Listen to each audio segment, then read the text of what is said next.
So I got to ask you, if you're funneling all this money into 401ks and IRAs, what's your exit strategy? So yesterday I had the opportunity to meet with a guy who, he and I talked back in 2015. And one of my videos that I had back then, it was this video here called the 12% myth on my YouTube, to where I debunk Dave Ramsey's 12% reality. And that video kind of, he said it threw him. But back in 2015, he had some job change coming up, and we just kind of lost touch. However, he reached out. So this is 9 years later. And when I was talking to him just yesterday or 2 days ago, he said, Kelly, man, I wish I did this before.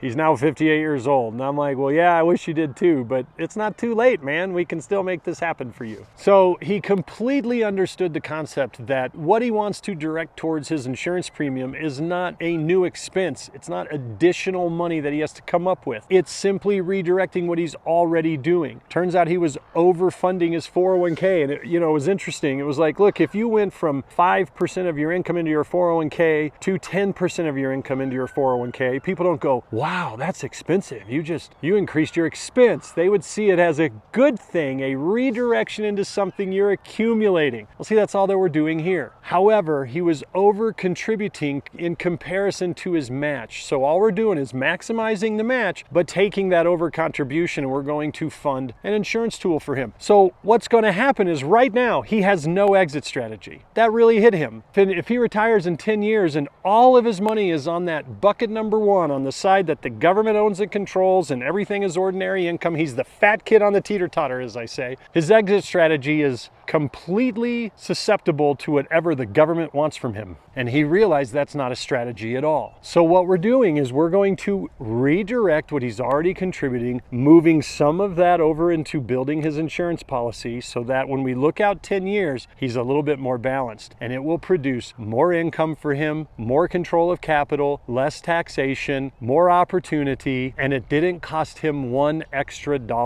Not $1 extra. So I ask you, what is your exit strategy? Are you thinking the government's just going to absolutely be cool and totally take care of you and be all nice, and that they've done all this for your benefit, and that the rules are going to be in your favor when you're taking all of your distributions from the bucket that produces the highest taxation in all of tax code? Come on. They don't do it for your sake. So we're creating an exit strategy for the guy, which is great. And I'd love the opportunity to do that for you. You can go to financialcaffeine.com, and on there you'll find an audio book. He listened to the whole thing, which was great. It allowed our conversation to go very quickly. But you can find an audio book on there to where I lay out exactly how we do this and how it relates to you. You can also see a video presentation that I do of it, where I'm drawing on a whiteboard with an aerial camera. So if you want the visual, you can watch the video. If you just want to listen to it when you're driving or working out, you can do that too with the audiobook. And then if you want, you can go to financialcaffeine.com/survey, fill out some information, and then you make sure to get on my calendar. Hopefully I get an opportunity to provide one of those 3 for you. So hey man, know that you're loved, know that you're blessed. Have a great day.